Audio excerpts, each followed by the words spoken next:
Let's see. Let's see.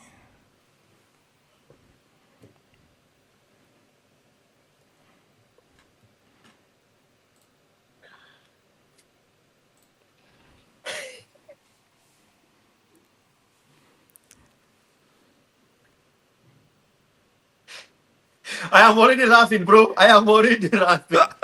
What in the world? Why are you in a tie and a suit? I'm Oh, I'm on a date, man. I'm on a date.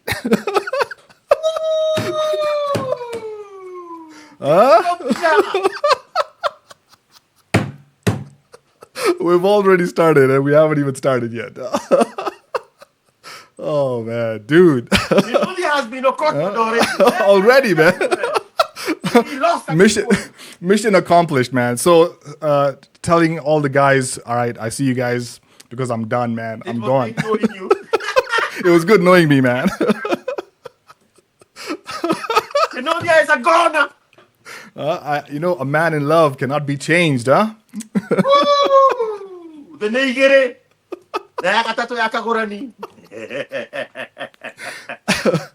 Oh man, dude, how have you been, man? How's everything on your side? Busy. I have recorded so many episodes. I am so happy. I'm Nice, raking man. them in. Hey, that's amazing. Yeah. That's really good, man. I'm sorry we couldn't connect on Monday. Just the whole scheduling and everything, and then I just lost track of time. And I didn't even hear from you. When you share your mornings with a woman, day is gone. Oh man. Anyway, this time I'm not gonna make the mistake of closing the browser after the call, and it didn't upload the whole stream properly to you. So this time I'll make sure I leave it open until it fully uploads. I forgot I was living in a third world, man. The internet is a slow shit internet, man. So we'll just hope and pray. I also noticed that you got the special edits on your end, the vertical ones. How do you get those? No. So what I'm doing right now is I'm recording on my end with OBS. And then once I upload it to YouTube, I can use the YouTube app to just create the shorts from there. Is that what you did? Yeah. And then, so when you're creating they look exactly that these AI generated shorts. Yeah. Me on top and you on the bottom, the vertical ones. So on the YouTube app. Yeah. So from the YouTube app, when you select your video, you can clip your video, and then it also allows you to clip into the video. So the way I'm recording it right now, it's your screen and my screen, right? Left and right, but I still have these other buttons and all these things on the side. But you can crop those out with the app. Man, you are deep into this stuff. Yeah, I don't know. You should see how simple my setup is. There is nothing here. But I have a light here, I have a light here, I have a light behind me. I have two here and one on top. And a table and a little stand just holding the phone. Nothing else. Yeah. It is just in my little table here, which I normally use in this space. And that's it. No, the thing is with me, initially this setup was for music production, right? So just the microphone and the mixer. Yes. Yeah. So I was using that. So I was like, okay, I'm not doing music as much. So I just bought myself a camera and a light stand, and that's about it basically. The laptop I already had it, and software. I mean, learning how to use OBS is just, You're learning how to use OBS. I'm learning how to use the MacBook. I bought a MacBook almost 2 months ago. Nice. I set it up. I looked at it, and I'm like, I have no idea what I'm supposed to do with this thing. I set it back to factory reset. It sat there for 3 weeks. The other day, 2 days ago, when I was holding my first space on Ask IQ on X. So I brought it here, and I signed on to my Ask IQ X account on the tablet or on the computer. Yeah. And I'm looking at it, and I'm like, okay, this is confusing. Why does it not look like a phone? I shut it down, put it in the back, and I just concentrated on this. I don't know what I'm doing, bro. No, but it's whatever you're doing, it's working, because I mean, I'm seeing your YouTube channel growing, bro. It's amazing, man. Really good stuff, man. Plus, even the edits, you know, the thing is you keep your content simple and the edits are simple and clean. You know, it's not a lot of like too much jargon and a lot of crazy flashy lights and all that kind of stuff. But I've been experimenting on my channel. So my channel's just been, you know, all over the place. I've got music there, I've got music videos, and now I'm doing this stuff, man. So it is what it is, man. Perfect. It's crazy. You know, when I told the audience on YouTube to guess what is weird that is happening, one of the people said it's weird that Mr. USIU traveled to Kenya with his equipment. And I was like, by the way, why did USIU do that? Okay, so that's a good question. So the reason I did that was I was thinking of leaving my setup here. And then when I travel back, I'll just buy myself some new stuff. So I'll have setup there, and I'll have a setup here. Oh, this is your permanent unit. Yes, this is my permanent residence, man. Nice. Yes. Nice. Yes.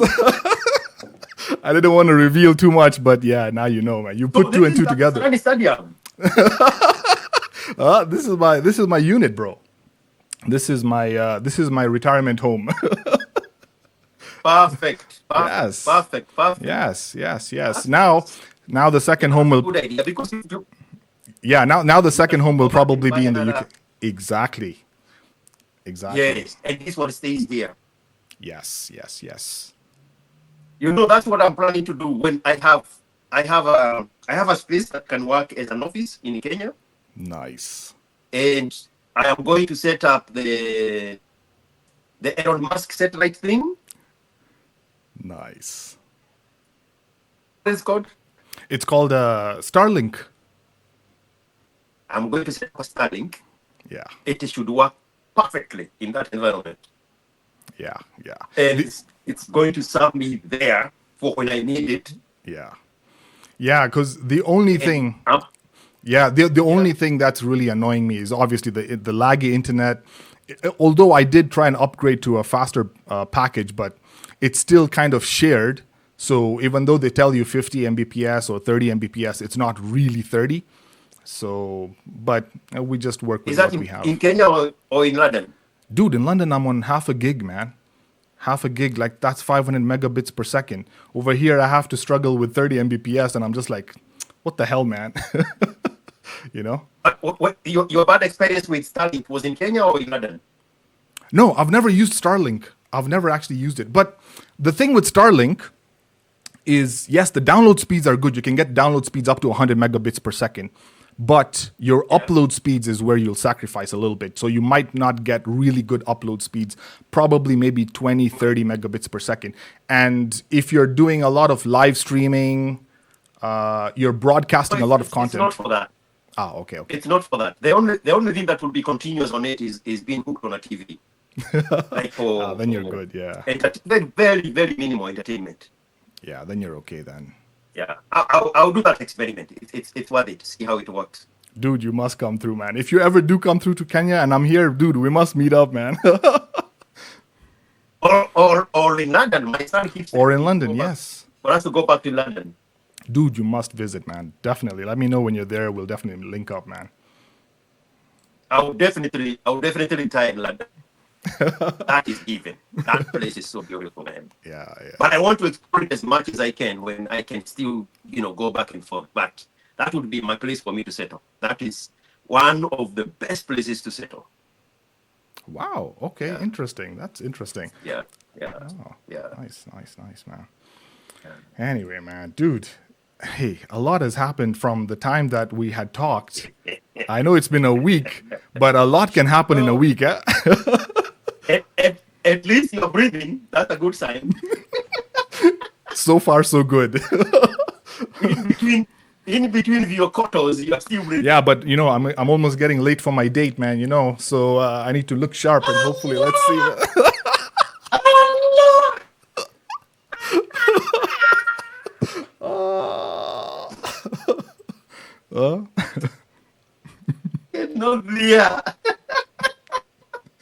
Oh man, that's crazy.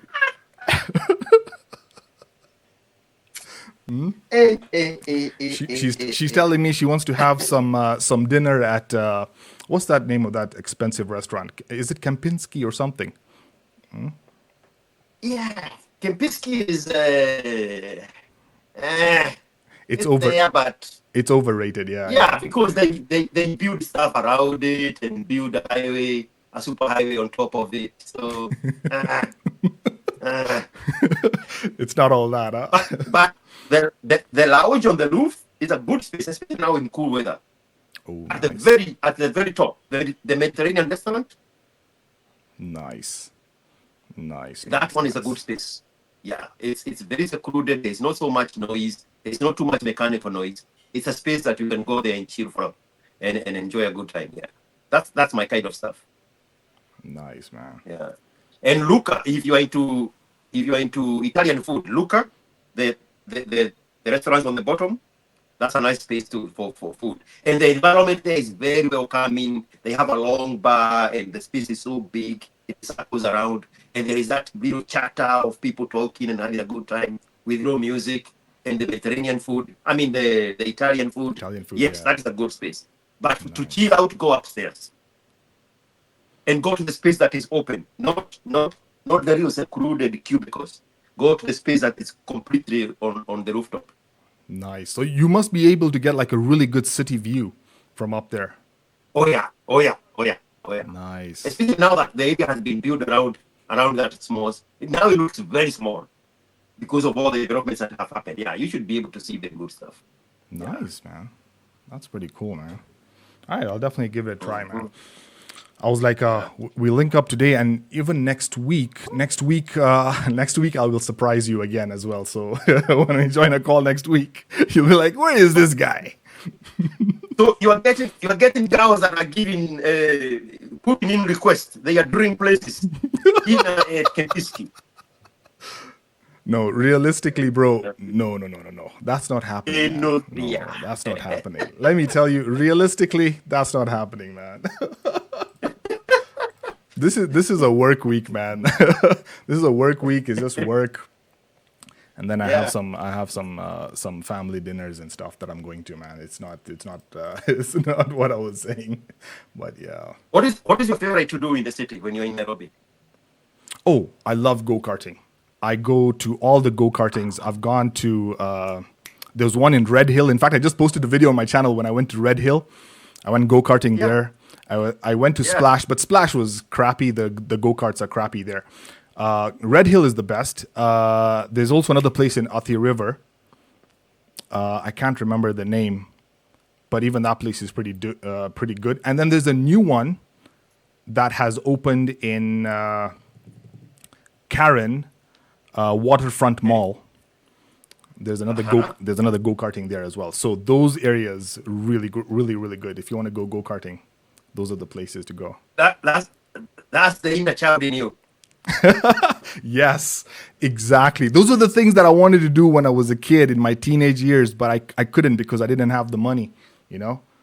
Yeah. We were living hand to mouth, man. So it's amazing that now I can just snap my finger and I'm just there, man. You know? I remember you telling me that you went to, when you were telling the story about the motorcycle, that hotel that has a nice link. That is not your thing? Okay, no. Okay, so not really ice skating per se. Mostly maybe skateboarding.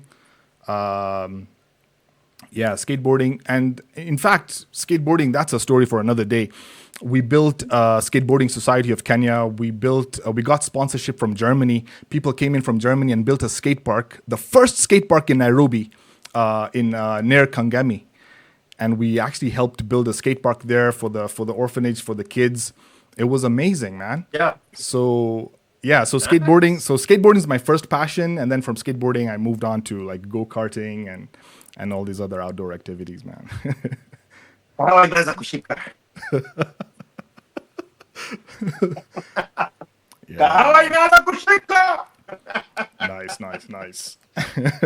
Man, nice. Yeah. Very nice. So yeah, this session I wanted us to, last session I wanted to talk about that. I wanted to finish the second part of the story. Yeah, the part 2 of the Aunty from Hell. But then I think we got a bit yes, and then we got a bit sidetracked. So I wanted to share that story, and there was also another thing I wanted to talk about. I'd put down some notes, mental notes, and I was like, we must discuss this. There was something interesting I learned first before we even talk about these other things. Huh? There was something interesting I learned. Do you know what Sim 1 and Sim 2 mean? Oh, you are just discovering that now? Kenobia?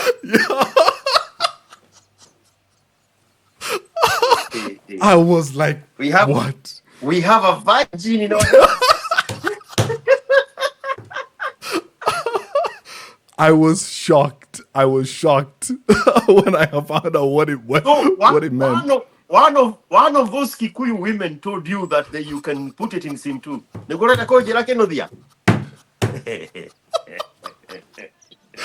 Oh man, I was like, what the French toast is going on here, man?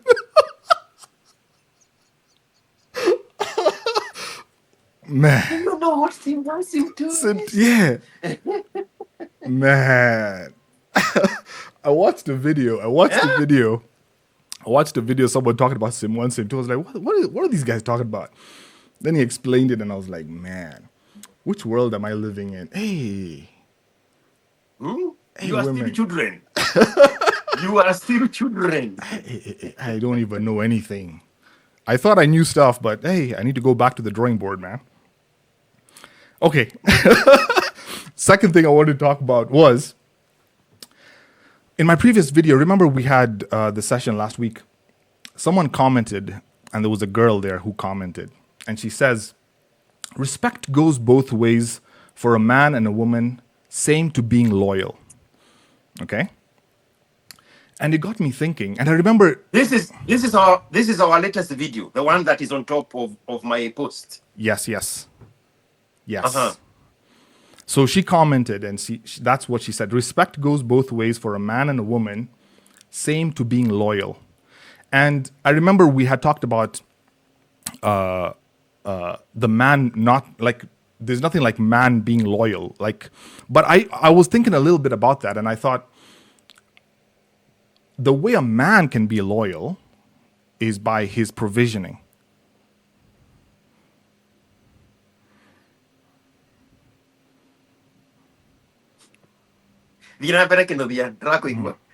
Or am I wrong there? If you going. So so this is the way I see it, right? This is the way I see it, and then you can maybe tell me your interpretation of that, right? So a man can be loyal by his provision. A woman can be loyal by not sleeping around, by not being promiscuous. So I think the definition of loyalty is different. That's how I kind of see it. So when she was talking about both the man and the woman need to be loyal, but I don't think she fully understands that the loyalty is kind of different. So women understand everything. Sorry? Women understand everything. Women understand everything. Everything. And we are the ones who don't know anything. Huh? Bro. Yeah. The subject of that conversation where she is commenting under was that women have figured out a way to shift their responsibility in a relationship to the man. Mm-hmm. Loyalty and respect is given by the woman to the man. But now the modern man is being asked to be loyal and to respect a woman.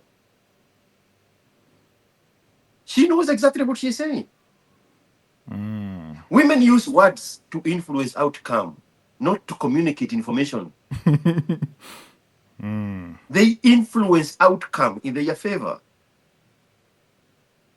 Man. And you are right, yes. A loyalty to a man, for a man, is in his commitment to the relationship. And a man can commit to so many things, including a relationship. Men are able to multitask. And I'm not just talking about sexual relationships, no. A man gives 100 to his job, and 100 to his family, and 100 to the relationship, Yeah. and 100 to the children, and 100 to the boss, and 100 to the people beneath him. A man can give 100 of everything. That is called commitment, not loyalty. Loyalty is given to the man by the woman. You cannot go anywhere, even in a job, and tell the man, you have to be loyal to this job. No, you have to be committed to this job. But for a relationship to work, the woman has to be loyal to the man. Yeah. Because sense. a woman submits, a woman respects, a woman follows, a woman honors, and a woman respects the man. You cannot do all those things if you are not loyal. What they have done, they have taken respect and honor and submission and follow, and they have taken them out of the equation, and they have replaced it with love. Man. A woman cannot love a man. They don't know what that is. So when you see a woman saying she loves a man, she disrespects him, but she loves him. She dishonors him, but she loves him. She disagrees with him, but she loves him. She does not submit to him, but she loves him. It's the only way for them to escape what is their responsibility is in a relationship.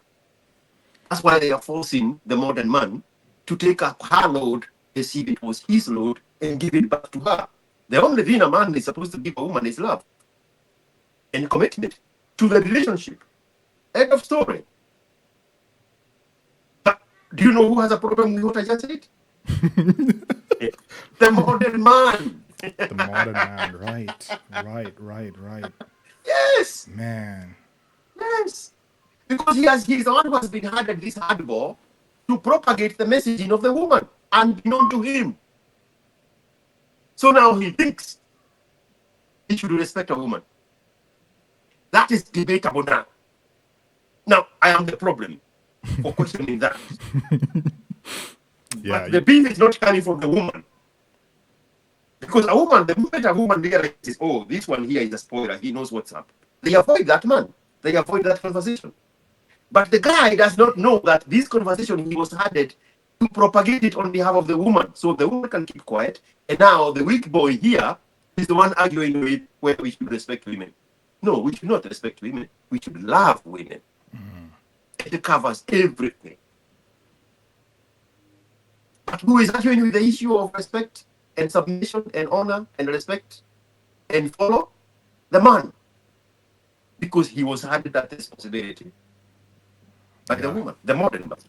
Bro, give me 1 second. Let me just double check my internet connection. I can hardly, like, you're really breaking up. I don't know what's going on here. Give me a second. Give me 1 moment. On my end, everything looks so good. You're not even swimming in some ocean water. Yeah, but like you are really blurring. Yeah. Like I can hardly see you. Let me just double check. The only thing you are doing is freezing just for a 10 For a seconds. little bit, yeah. Yeah. Okay. Anyway, we'll just see how it comes out in the end.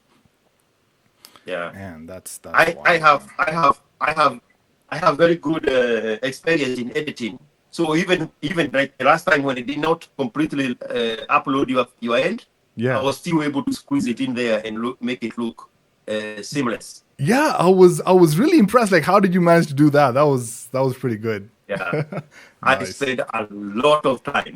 My concentration when I'm editing is out of this world.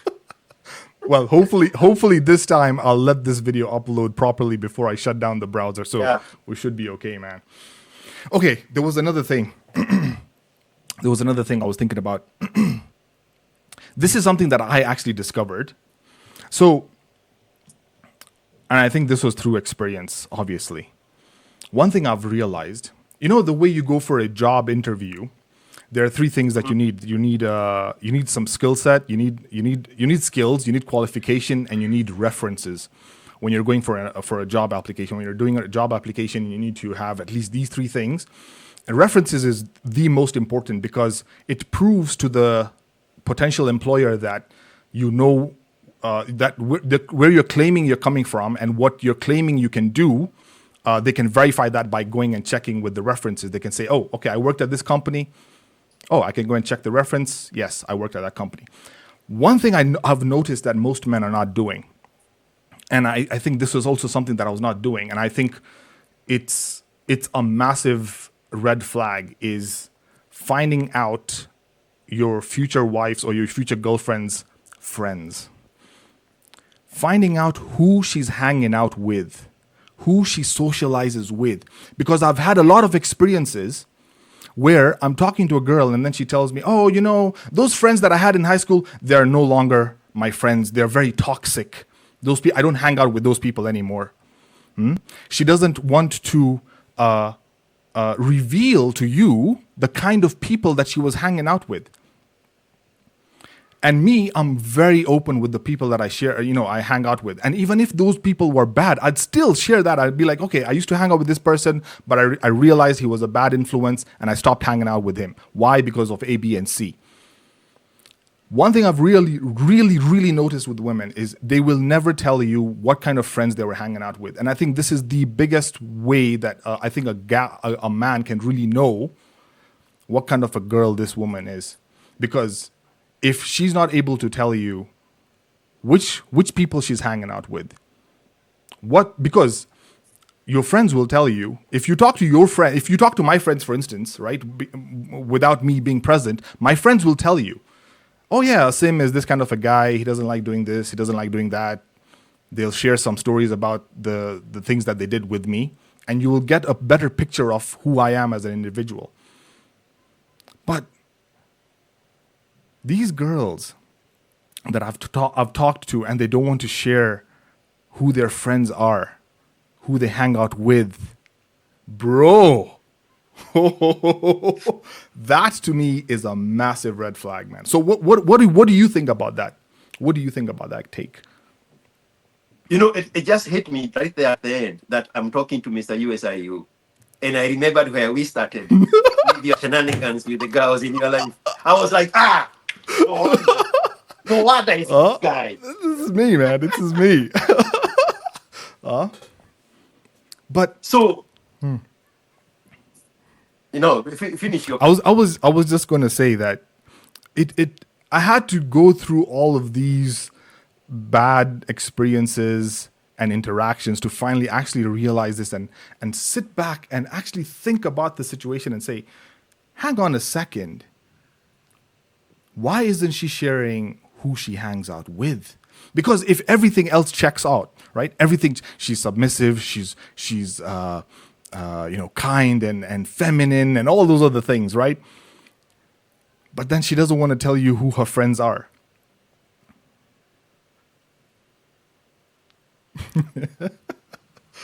Yeah. Question. Mm-hmm. How do you know about a woman's body count? Me personally, I don't think we can ever know. And they will lie. You can never know. You can never know. I don't think you can ever know. There is no way. The accuracy of it is in choice number 1, asking, or choice number 2, paying attention to the story she gives. Which one would you go for, Kenodia? I wouldn't really believe the story because actions speak louder than words, right? I'd see her actions. I wouldn't really listen to her stories. I'd look at her actions. Her behavior dictates how she is in actuality rather than what she says. But so my point is, I've learned this now. Asking a woman her body count, you have already decided that you don't want to know about the body count. The way you figure out what her body count is in the stories that she tells when she's not responding to the question of her body count. Correct? Right. It's random stories. Oh, this place, this was a good place. You know, there is this guy I used to date, and he took me to Diani in that cave restaurant. I have taken a girl there. So that's one of the damages now. And now you'll be like, So there was a guy alikupeleka kwa cave restaurant in Diani. Yes. Okay, now that is a body count. Yeah. It's the same way. You figure out what kind of girls her friends have been by the stories she tells. Because women love venting about their frustrations with their friends. We get accused for not paying attention when she is ranting about her friends, correct? That's very true. One of the main accusations against a man by a woman in a social interaction is he does not listen to me, he does not pay attention to me, and he is emotionally disconnected. All those things have one thing in common. It's when she's talking. If you tune out, she can tell. If you don't engage with her roller coaster, she can tell. If you're not paying attention, she can tell. And it's in those moments when she wants to be listened, when she's venting. And women vent more about their friends than anything else. Then you get to know the kind of stories that are being attached to the girls. And that's how you know that when she say her friends were toxic, she was the toxic.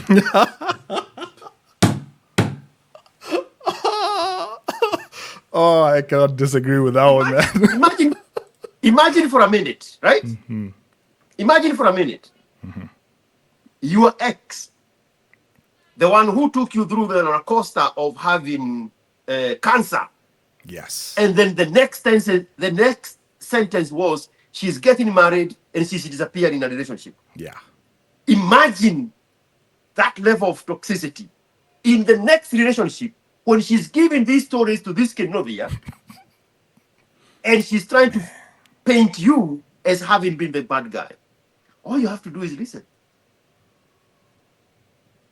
I was listening to a space on Kanye West before we joined this life. And there is a woman there that was giving her own story without knowing that she's giving her own story, because the only thing she wants is those small boys there to pay attention to her. Right.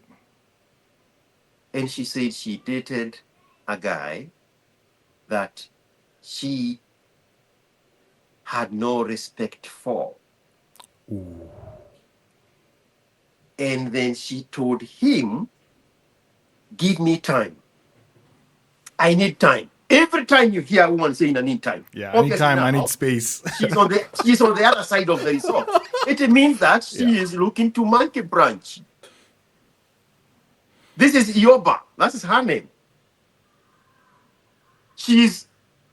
Somebody else has put up an application. When a woman says, give me time.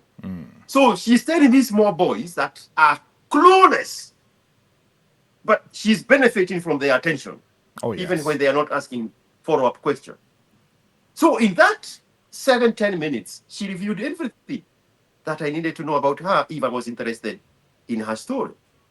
She dated an older guy, 15 years older than she is. Man. She did not see her future in him.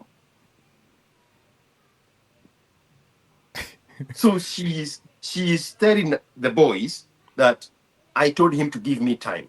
Women don't want time when they're in a relationship. They rush against time. Yes. They rush against time. When a woman is asking for time, she has already tuned out.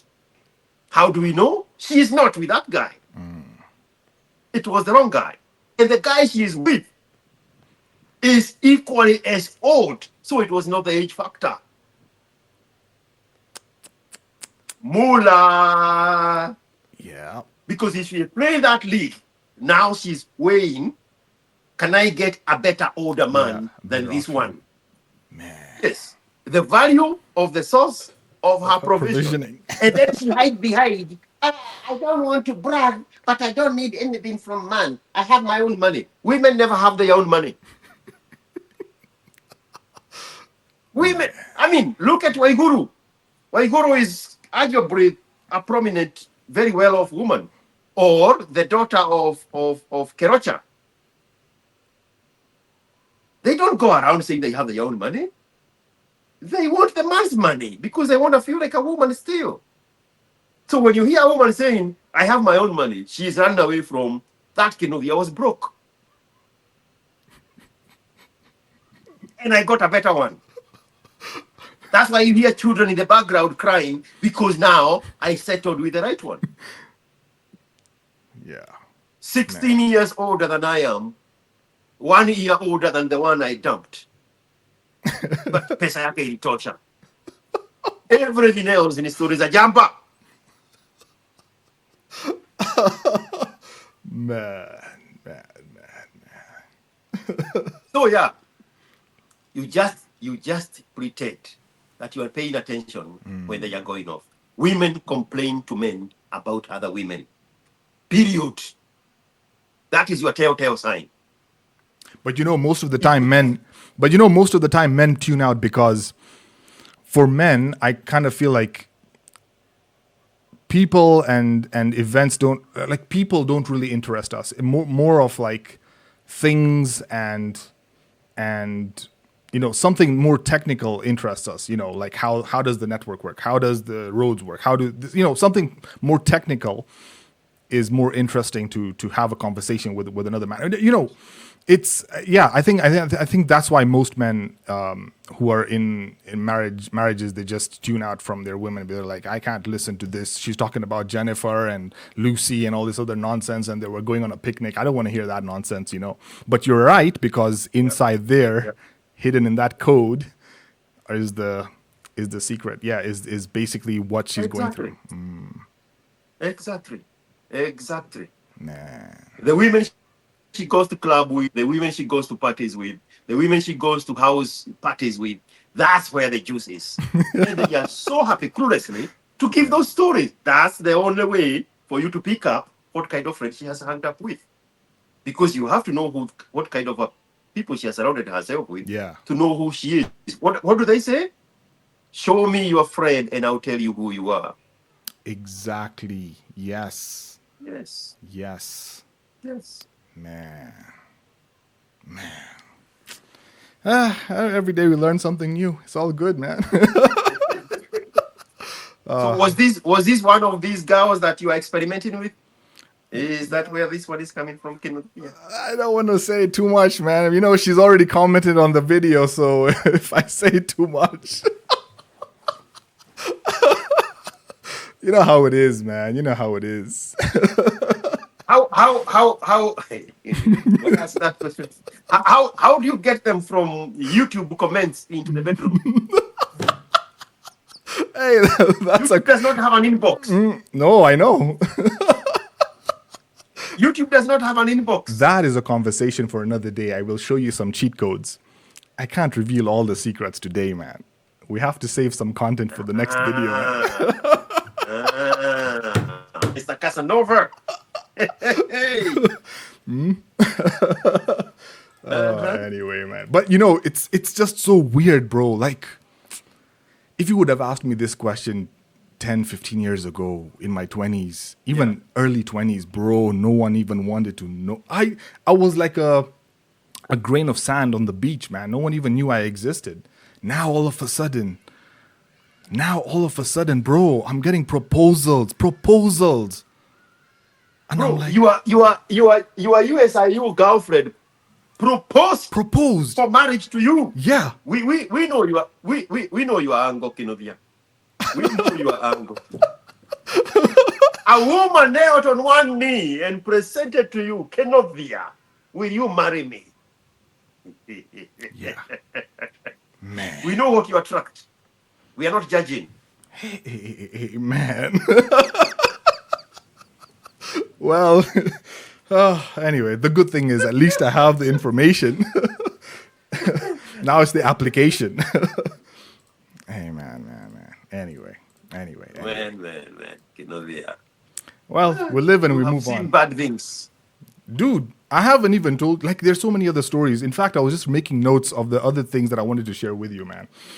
There was a story of the time I got hit in the head and I almost died. Yes, this was back in 2015, 2014. Okay. There was a time I got arrested at Givenchy Gardens. There was a time I got arrested at Globe Roundabout. There was a time in the UK, a friend of mine got arrested for something stupid that he did with an illegal car. So there are all these stories that I need to tell you, man. So we need to go slowly, step by step. And out of these four, I think three of them are all related to women. So yes, it's wild, man. I've been on a crazy You journey. were having sex with a woman at Givenchy Garden, Kenodia? No, that's what? No, that's not what I said. Why would I do it at Givenchy, man? Do you know you're not a black guy? Don't You forget that you're not a black guy? don't clip that That video. like a swagam. I know what you're doing. You're gonna clip the video at that point. We can see your ass from a mile away, Kenodia, at Givenchy Garden. You are not a green grass in the snake. And the green snake in the grass. Things fall apart. Man. No, it's not things fall apart, it's betrayal in the city. Sorry. The green grass in the snake. Dude, you're killing me, man. We can see your white ass in the grass, Kenodia. You are not a black guy. I know, man. I know. There's so many black guys, you think you're black. It does not work like that. Doesn't work like that, huh? What if I identify? What if I identify as black? You can identify as all you want. Mr. Allahu Akbar. Dude, you're killing me, man. You're killing me, man. Hey, man. I am a product of the environment I was brought up in. That's all I can say. Yes. Yeah. Yes. South B. South Is it C. South B or South South C? C, man. South South B was the bad side. Yeah, man. Anyway. All right, But so are you in touch with your auntie? which one? The one from UK? Coming to Kenya? The one from UK? Yeah. I haven't. Kenya, do you have something to say to Grandpa? No? Hey, bro, the last time I talked to her was the day I left, which was so now this is good. Now I can transition into the story. So last I think I talked about was I was still there and we were planning to now the whole process of how I was going to move out. So that time I was on very good terms with my grandparents and they were living very close to where my auntie was living. And they invited me. Oh, your grandparents are British. They are also British. Yes. Okay. So they were living from my mom's side. They were living very close to where my auntie was living. So they invited me over. They were like, "Hey, why don't you just come over? Have some lunch with us and show us how the computer works." So I was like, "Okay, cool. Let me go there and hang out." Now, remember, I couldn't tell them exactly what was going on back home. With Right. auntie. Yes. With their daughter. Yes, with their daughter, exactly. I couldn't say anything. Now, at that time, my grandfather had remarried. So that was step grandmother. Okay. So she wasn't very fond of me, but at least my grandfather was on good terms with me. So Yeah. I went there. I tried to be very quiet, and I didn't want to share a lot of information. I said, let me just keep quiet and just ask them how they're doing, help them with their chores and whatever they want to do. And setting up the computer. Yeah. But by accident, I had mentioned that. So they asked me about my work and everything, and I was just telling them some stories about work, and I accidentally slipped up and I mentioned that, one day when I was heading back home, there was a weird car parked. There was a really good car parked outside the house, and I saw it and I was like, wow, that's amazing. So then from there they were like, hang on a second, what do you mean, which car? whose car was this? And then from whose car it led to, okay, who was this then in the house? And what was that person doing there? And I really tried to not say too much, but I ended up just giving up some information and just said, oh yeah, this was just a friend of hers. He had come to visit and he was probably at home when I was not there. And when I came back from work, he was just leaving. And that's all I said. But they put two and two together and they already knew she was bringing guys over to the house. Now, I left there. I left and I just went back home and just the normal routines. Going back to work. But I noticed that she started distancing herself and she stopped talking to me, my auntie, when I went back home. Oh shit. Yes. Oh shit. She kept quiet. Like initially she was sharing a lot with me, but this time around she just kept quiet and she just distanced herself. And I was like, oh, this is actually really good. At least I can mind my own business. I can just, focus on my work, go to work and, do my own errands and stuff. And actually that month, I think it was around April, May there. Things started picking up and I was getting really good in the groove of work and everything, and I made some good workmate friends. Now, I made a good friend at work and we were talking, and you can talk to someone and you can realize that, okay, this person is kind of on the same page with me.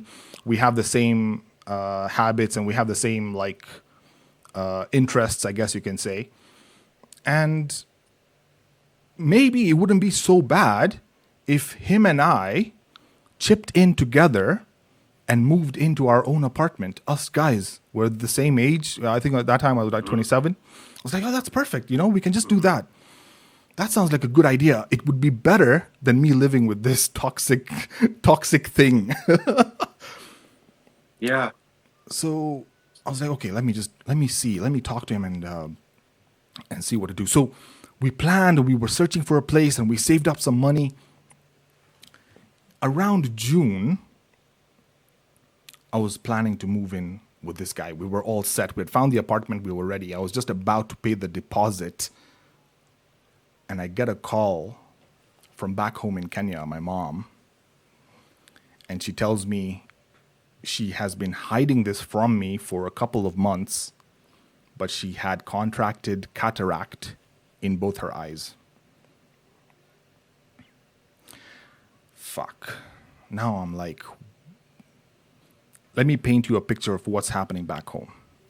At that time, my sister was 12, 13 years old. My dad is paralyzed in the bed. My mom is the only person who is taking care of these two people. Yeah. She's dropping my sister to school.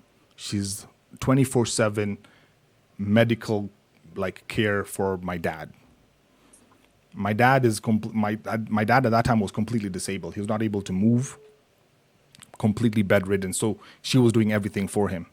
And hiring a nurse and the healthcare here in Kenya, it's extremely expensive. At least if she was in the UK, things would have been different. But that's even a story for another day. But anyway. And I'm like, freaking hell, man. If she goes for the surgery and she's supposed to be bedridden for a month and a half. Yeah. Who the fuck is going to take care of the family? How are things going to run? And at that time, the only thing I could think of was to go back. Mm-hmm. So that money I saved up for the apartment to move in with this guy, I told him, look, man, I'm having family problems back home. Let me just go back home and take care of my mom.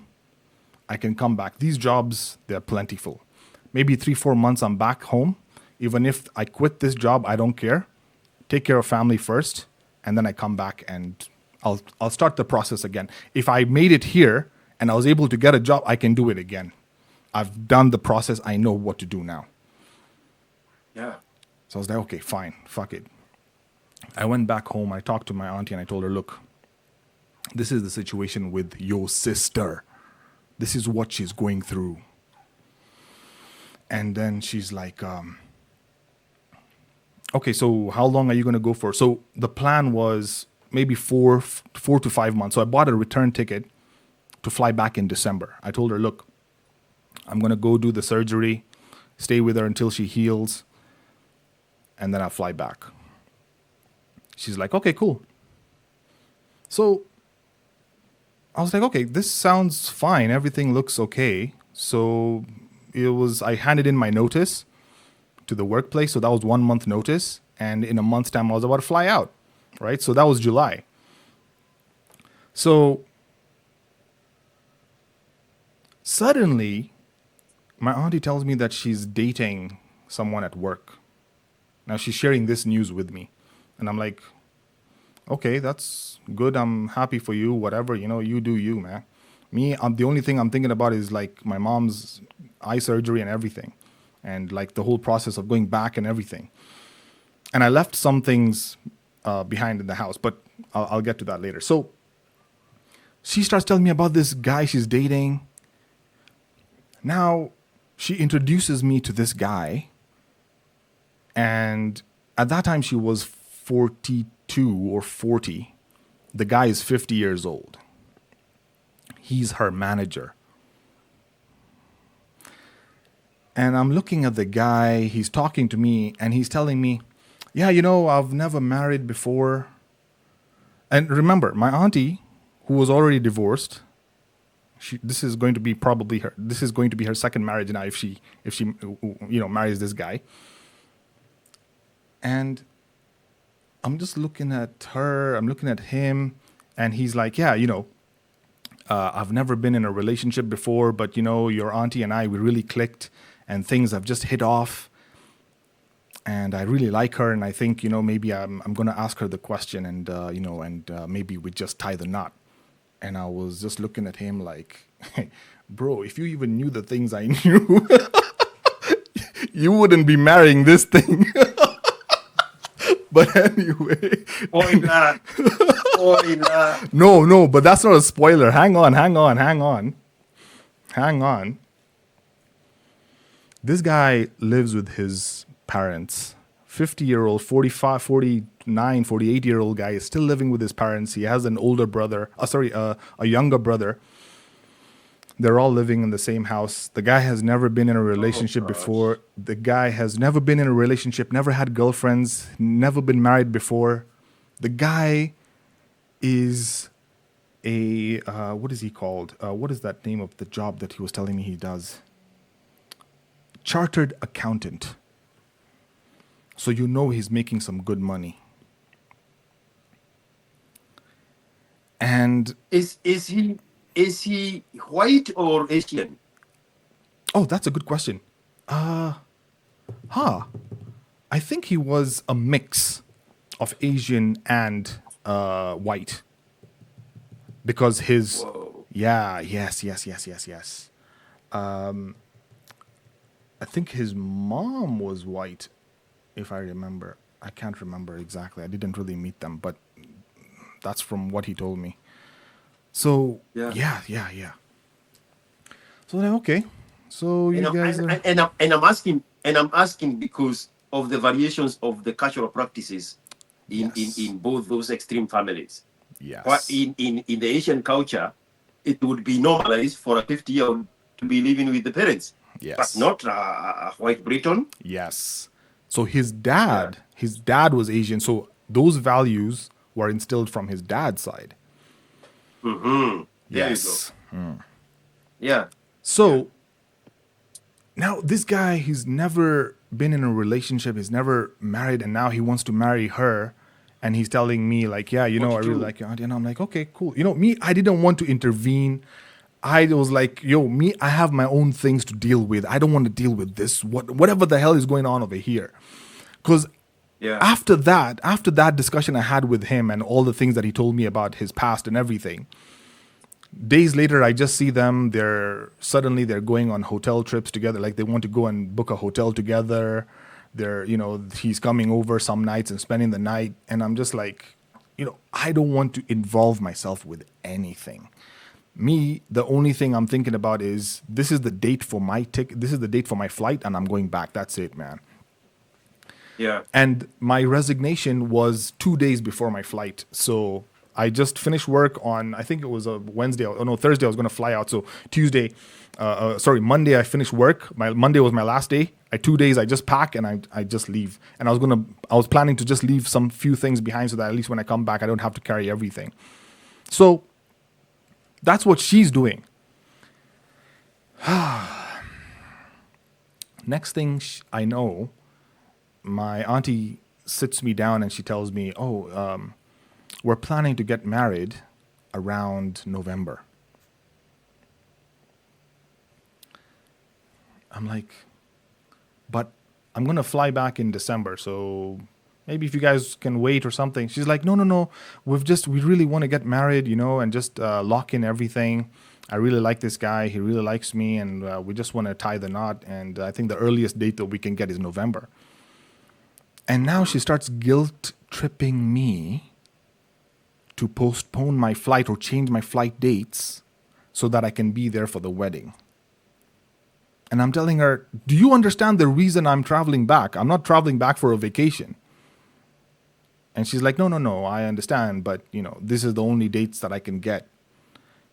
In my head, I wish I told her this in person. But in my head, I'm thinking, for all these years, you were fooling around. Now suddenly you're getting married, and now it's a rush.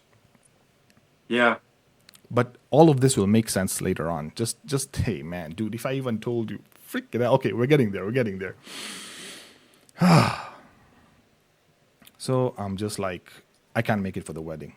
Now we start arguing over that. That's the argument now. Wow. Oh, you don't care about me. I sacrificed so much to bring you here. I did all of this to take care of you and host you and help you out. And the least you could do is just stay for my wedding. And I'm like, what? Man. Wow. I just caught my flight, flew back to Kenya, did the operation. When I flew, after I left the house,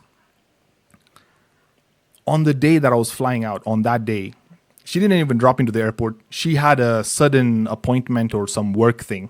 She wasn't even home. So I was like, yo, I'm just going to take an Uber. I'm out of here.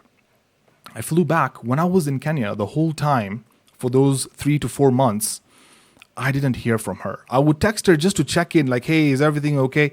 She'd be like, yeah, everything's fine, and that's it. She wouldn't really say anything. She would just be quiet. So I'm wondering, okay, whatever. So the operation went okay.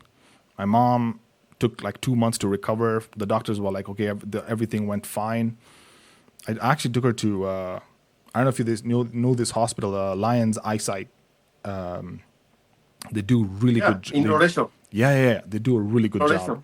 Yeah. Very professional doctors, amazing place, man. So, so I took her there and they did everything. And they told her like she needs to be like, just lying down for like a month. Like she doesn't need to do anything strenuous and everything like that. So everything went perfectly fine. So I'm just chilling. Before I left, I think the only money I had left at that time, man, because obviously, staying back home and I'm not working. Hey, I was burning through my savings like there's no tomorrow. So I had like about 120,000 left. And I'm like, hey, I need to go back with this money. She's probably going to ask for some money for the bills and all that kind of stuff. So I'm going to put some money aside. Plus, I'm also going to leave some money aside for the family just in case if they need to, buy groceries and all that. So I'm like, okay, fine. Yeah. Okay. I fly back to the UK. I have the house key. Which month? Oh, this Which is month? December, bro. I will never forget this. Oh, so you kept your timetable? Yes, I kept my timetable, man, because I had bought a return ticket when I had booked it that time. Okay. Yeah. When I reached the house door and I have the house key, I'm putting the house key into the keyhole.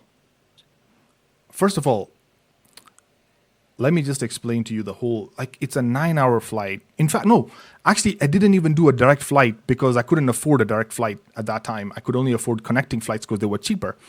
That's an 11-hour flight, 11-hour flight. I arrived at 6 in the morning on Saturday morning, bro. Saturday morning, 6 a.m. I was exhausted. The only thing I'm thinking about is I get to the house, I get into my room, and I'm sleeping. That's all I could think of. I get an Uber. Now, the Uber at that time costed me 40 pounds. 40 pounds, if you convert that at that time to Kenyan shillings, was about 6-7K. Yeah. I'm like, screw it. It's okay, man. All of this money, I'll make it back. It's okay. It's okay. I don't mind. I paid for the Uber. I got there. I have 2 suitcases and a laptop bag. No, sorry. I had 1 suitcase and a laptop bag.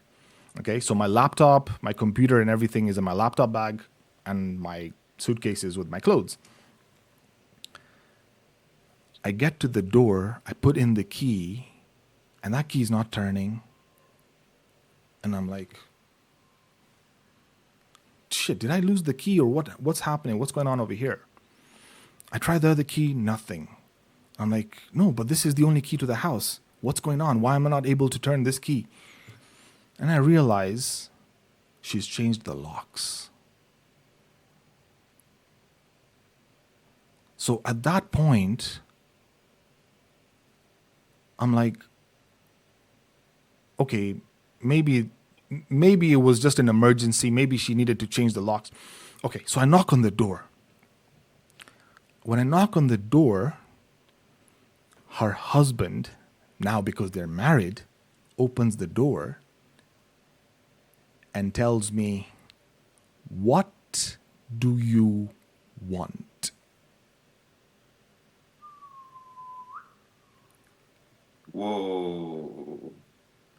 I'm like, dude, it's me, Asim.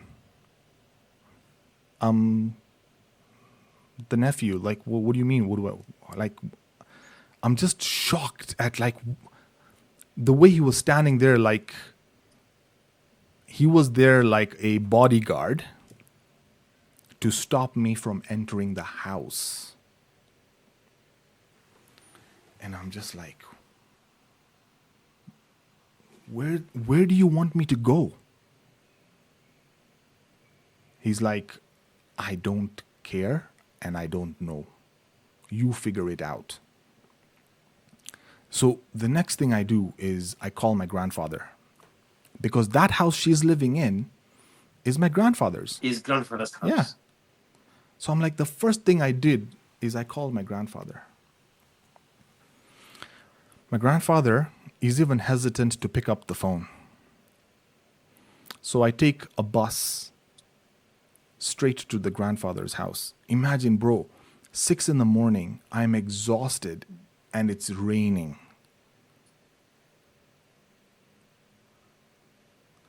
Fuck. I'm like, okay, at least my grandfather can understand and be like, okay, that's messed up what she did, you know? I go there. Now, let me paint you a picture of my So she's living in a 3-bedroom house. My grandfather is living in a 3-bedroom house with a DSQ in the back. I knock on the door. My step-grandmother opens the door, and she's like, "What do you want? You're not welcome here." No fucking way. Yes. And I'm like, what did I do to deserve being kicked out of a house? Then she tells me the story. She tells me the story that my aunt had told them while I was away.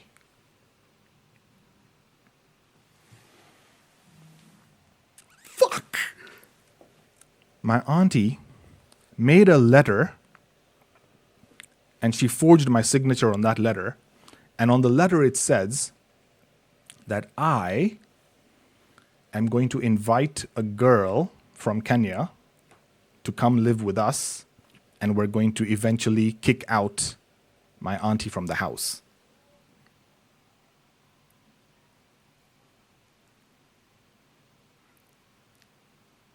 Yes. And my grandfather believed all of that.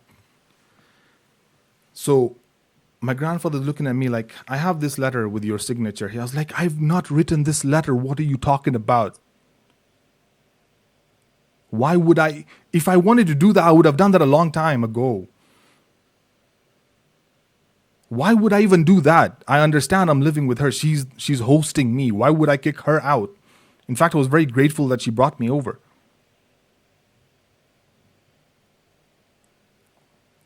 He's like, nope, I don't trust you. I don't believe you. From all the stories I've heard from your auntie, you're out. Bro, by this time, it was 7 a.m., 8 a.m. there. I don't even know the time, bro. I was so exhausted. And you know the jet lag you get from like a 9-hour flight, 11-hour flight, you're done. It's raining. I don't have a place to stay, bro. I was homeless for 2 days. The whole of Saturday and the whole of Sunday.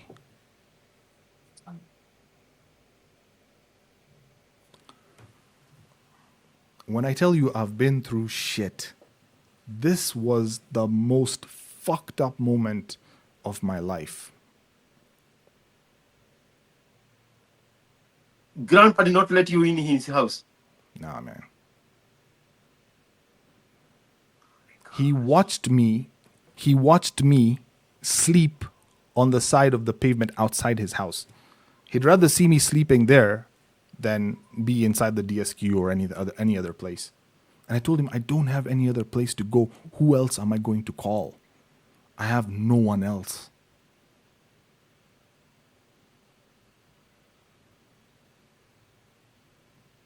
Your auntie had done a good one on everybody. Yeah. Poisoned everybody. Yeah. And they believed it. This is before AI. Because Grandpa now can believe AI. You can show Grandpa 2 men kissing in AI. And he's going to believe he just saw 2 men kissing. Yeah, man. Whoa. Bro, that weekend was the hardest. It was a man. I remember I told you there was a time I've been down there in hell. Like I've been down there and there's nowhere else to go but up now from there. So if you've seen the demons down there, then Simply because you did not come in November to attend her wedding. yes. That's it. That's all the beef. No, not only that. Not only that. I have it. Oh yes. So sorry, I didn't tell you the punchline. So I found out through my mom, because my grandfather talked to my mom. I found out that the reason that my auntie was hesitant. Sorry, no, wait. If I remember it perfectly, I want to remember it exactly the way it happened.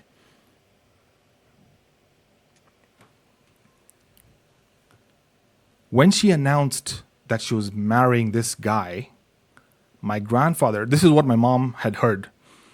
My grandfather called my auntie and told her, once you get married, you move out and live with the guy.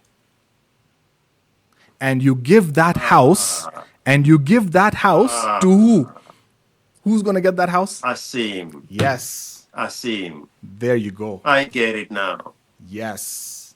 So she had to create a scenario where now she had to turn the whole family against you me, exactly. to keep the house. Yes. Because this guy did not have anywhere to take her.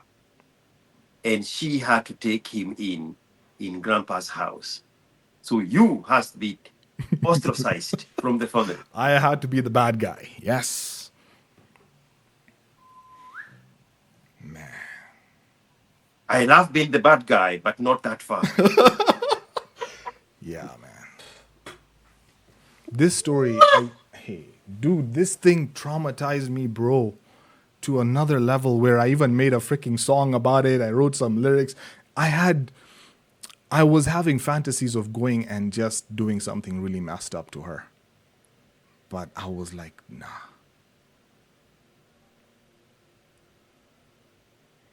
She had installed CCTV outside her house so she sees who's coming to the door. Hey. And you know it's the UK. If you do anything against a woman, you're screwed. Holy moly. The way I had to really, I think it took me like 2 years to just get used to going out and socializing with people. 2018, 2019, I think by 2020 is when I was like, okay, maybe I can now do something outside. Gosh. That day when I was kicked out, it was raining.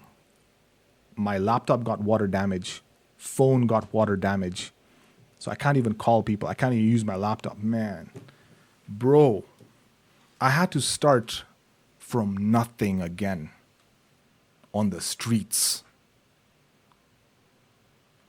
And the fucked up thing is, even this story, when I shared it with my closest friend, he wasn't even like, nah, you're lying. This can't be true. I'm like, bro, I was on the streets, man.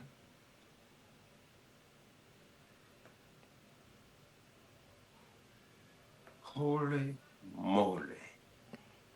Yeah, man.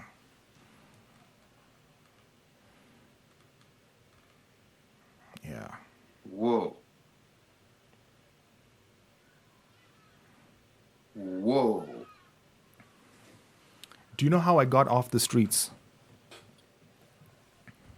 Bro, my dad and my mom, they were crying. They were crying. Like, they couldn't do anything. What could they do? The only thing they could do was just call my grandfather, call my auntie, call someone, but nothing. They couldn't even reach me because my phone's fucked. My laptop's screwed. So even my laptop, which would have helped me to get a job at least, that's screwed. The only thing I'm thinking about is, where am I going to sleep tonight? And outside the temperatures are -7, -5. It's December. It's December, man. And it's December. Yeah. Who's going to employ me in December? Everyone is closed. All the businesses have closed. Bro, hey, man.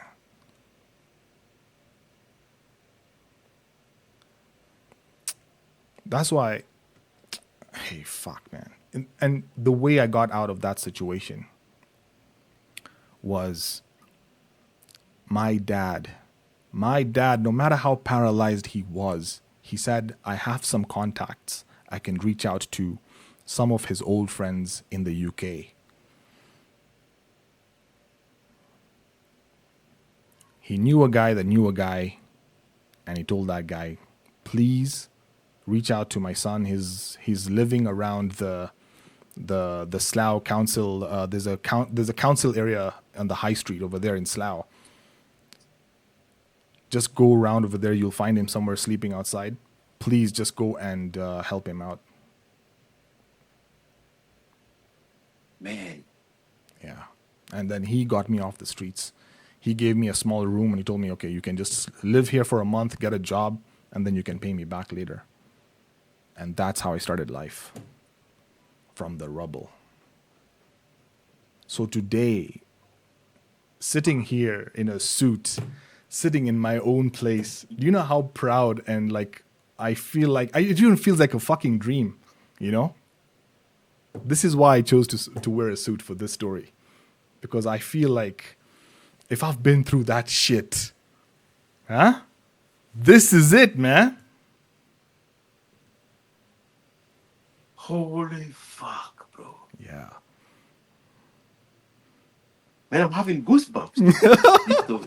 Yeah. I can't believe it. Yeah, man. My life is like a fucking movie, man. Yeah. Whoa, family did you dirty. Yeah, man.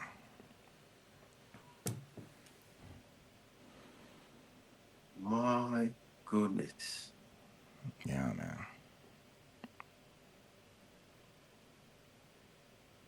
Holy moly.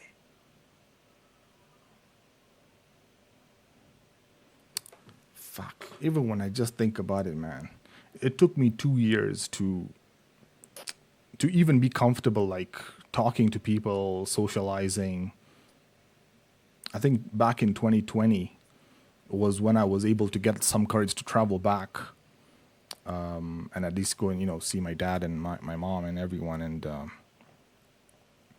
fuck, man.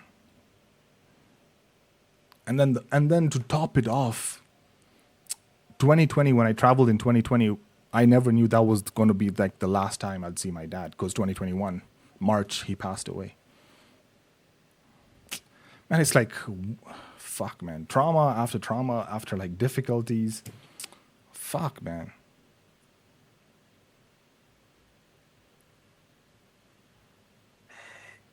Yeah, man. That's life. Whoa, man, that is dirty. Yeah, man. I am speechless, bro. Yeah, man.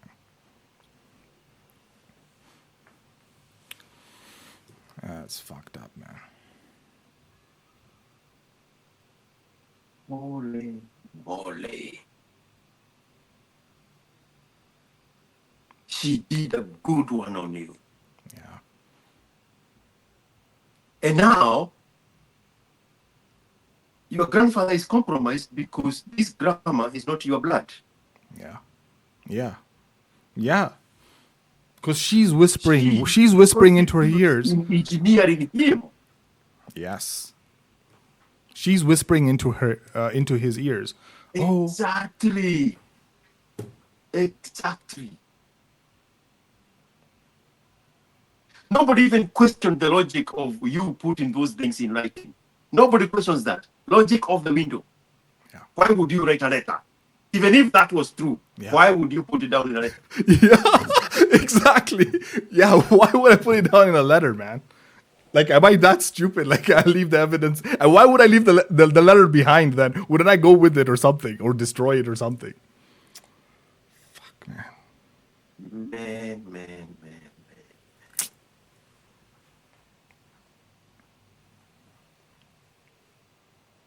And she is and she's married happily ever after, right? Oh, yeah.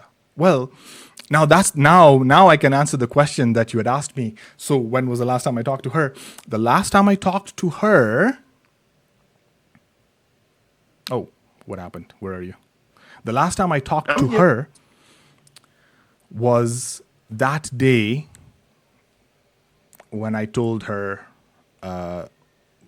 just the day before I flew out of Kenya, because I never saw her after that, because I was always interfacing. When I flew back, I was only interfacing with her husband. Yes. There was a paywall.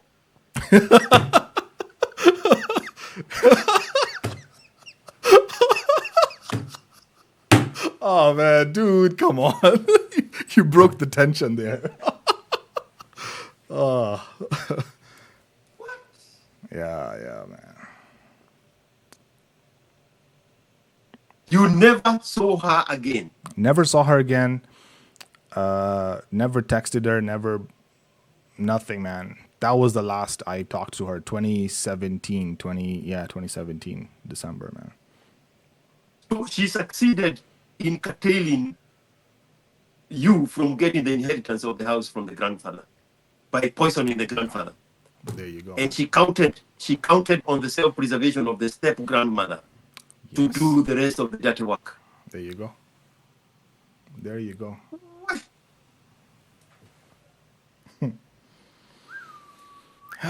With a family like that, who needs enemies? That's why I feel like I can talk freely about this now, because everything that I have now is self-made. The person I am today is self-made. It doesn't matter what they say or what they do. Can't touch me. You are a phoenix. You rebuild yourself from the ashes. From the ashes, man. That's it. You stayed in a shelter place. The city council, the London council. Bro, let me see. Let me show you the freaking room I was living in. I think I have that picture. Freaking hell. Let me see if I can find it. 1 second.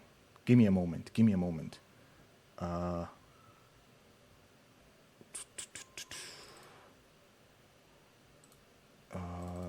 second here.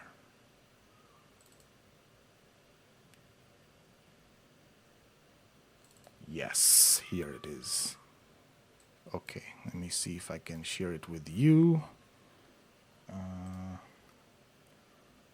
Where is this setting? Camera.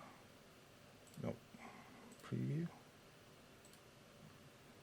Wait, is that the one? Yeah. There you go. Yeah. Yep. So, if you look at the picture, yeah, there's just a mattress there. That mattress doesn't even have a freaking bed sheet, nothing. The curtains, there were no curtains basically, right? In this place. Yeah. Right? There were just these torn curtains and all that kind of stuff. This guy was the agent. This guy wasn't even my dad's friend. This was the agent that they brought in. And that was basically it. I was just given this room. Bro, I was using my... Oh, this is the house. This is the house of the friend of your dad. No. It wasn't his house. You're not understanding.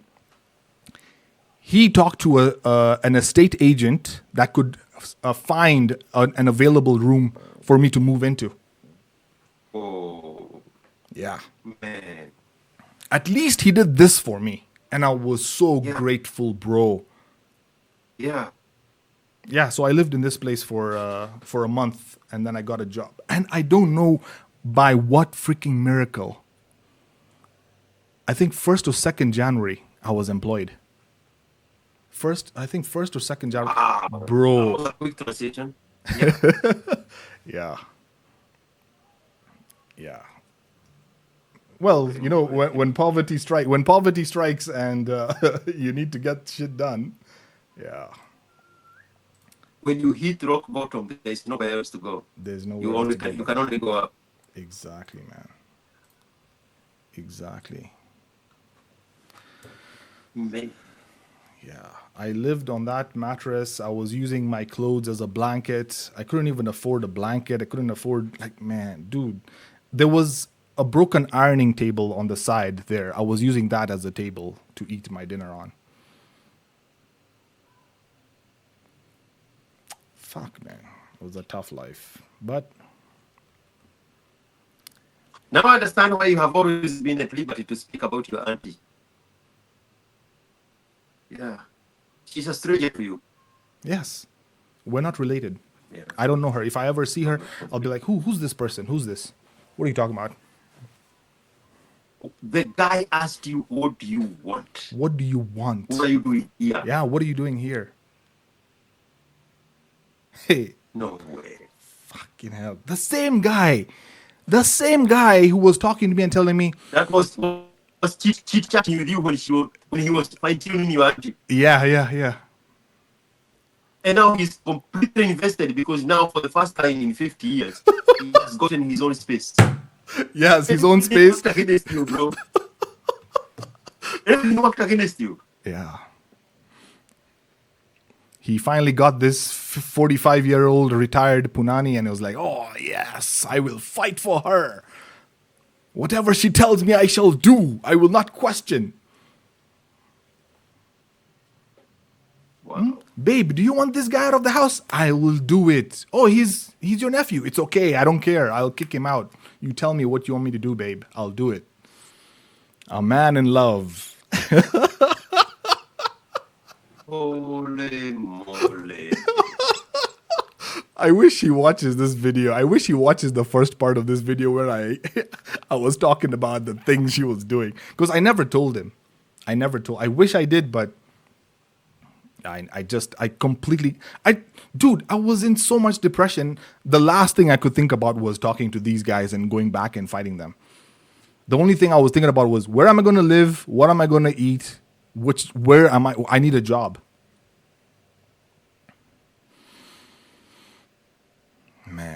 Man, God was very fair to us when He built us as men. We can recover from anything. Yeah. Anything. Yeah. In 2003,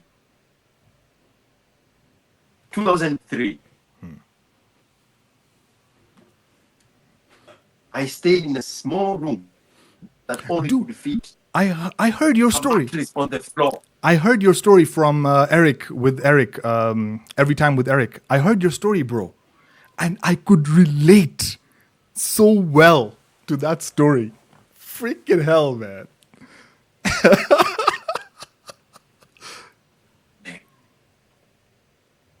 Yeah. Yeah.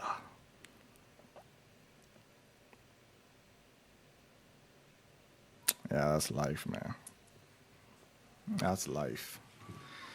And here you are now. Here I am today, bro. The apex heartbreaker of Nairobi. Yes. You know, I feel like my life has started. I've never felt so much more I've never felt so much more in control of my life. Oh. Man, that's a freaking weird turn of events, bro. I never saw that story going like that. Yeah, man. Man. Yeah, man. Where? I am almost about to tell you I'm so sorry for you. But sorry is not going to fix anything. You fixed it yourself. I had to. I had no one. The only thing that kept me going, my dad, my mom, my sister. These three people. That's it. And you had a career, you had a skill set that you know you could market it. Yes. And of course, the skill set. Yeah. Oh, and actually, speaking of the skill set, bro, I was doing some side projects. I was doing some side hustling here and there. It was because of these side projects and small side hustles that I did, I was able to build up my portfolio. That's how I was able to market myself and showcase and get employed like really quickly. By January, I think January 12th, I was already working. And the best part was it was fully remote, and I've been remote ever since. Why? Yeah. Man. Life is crazy. You know, in my language, the ancient language, there is a saying they say, a man is a piece of God. Way. You can build anything just like God. From nothing. From nothing. Hey, man. They have another one that says, that is so deep. There's nothing impossible to a man. Yeah. Anything that looks like a mountain, a man can turn it over for the best.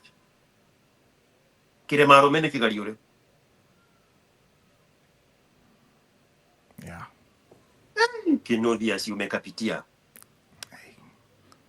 As usual. So that's why you are rewarding yourself by smashing these skinny girls. Yes. Now I deserve Now I deserve it, man.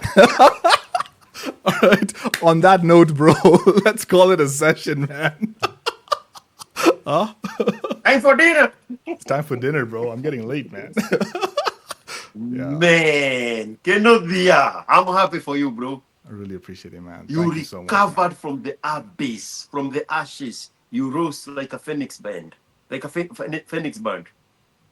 Yeah, man. Yep. What? Onwards and upwards, man. Onwards and upwards. I feel like It, my life has started. It hasn't ended, man. What are you talking about? It started, man. yeah, Yeah. yeah, yeah. People don't know where people have come from for them to be doing the things they do. We have this Yes. judgmental point of view that we can just look at somebody and just judge because of what they are doing right now, but you have no idea what they have come through. Yes. Exactly. Yeah. You are rewarding yourself of the from the hardship you have gone through, in whatever category, in whatever classification, in whatever qualification. You create those rules of what the reward looks like for you, because only you know your story. Yeah. Man, go have that dinner at Kimpiski. Thank you so much, bro. Man, it's always a pleasure, Thank you, man. man. Always a pleasure, man. Thank you, man. Let's try and Thank link you, up thank next you, week. thank you. Let's try and link up next week Yeah. before I do some traveling here and there. And then next time when you call Yeah. me, you'll see where I'm at. I'll try and see if I can be on a stable connection, and then I'll show you. Yeah. I'll give you a nice tour of where I'm at. Got it. All right, man. Take All it right. easy. I appreciate you so All much, right. man. I'm going to add. I'm going to edit, but we are going to still be able to see each other as it completes loading. Okay, no worries. What I'll do. Stay there. Don't touch anything. Don't touch Okay. anything. Okay, Don't okay. go anywhere. All right. Let me stop recording from my side.